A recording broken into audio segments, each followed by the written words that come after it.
Hello, hello Team Grand Plus Morning po. So, ito na ngayong araw ng Christmas Day. And so, dahil may usapan kami ng aking mga friends na magpa-brunch kami sa labas, sa hotel, so maaga ko nang binihisa ng aking unika iha na si Jamie. Buti nga at nagpaawat agad ang batang yan sa paglaro at sabi ko, to be continue na lang yung paglalaro niya mamaya ng kanyang mga bagong regalo, di ba? Dahil sobrang na-excite talaga siya sa mga gifts, wala na siyang ginawa kundi maglaro kanina. Kaya sabi ko, time out muna at magpa-brunch muna tayo. At sobrang excited na rin ako guys dahil hindi talaga ako nag-breakfast at itinodo ko na yung pagre-reserve para sa aking grand brunch mamaya. Hindi naman kalayuan yung pupuntahan namin kaya hindi naman kami nagmadaling masyado.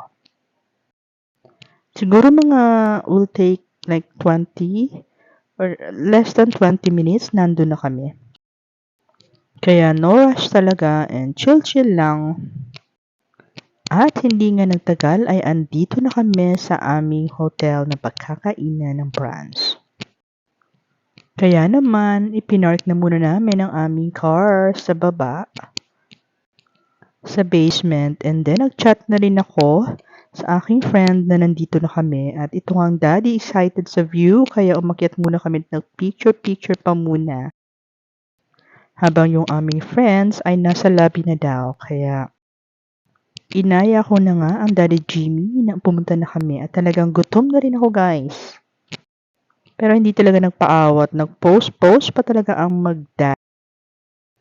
Ang ganda rin talaga ng panahon ngayong araw na to. At malamig na rin talagang panahon.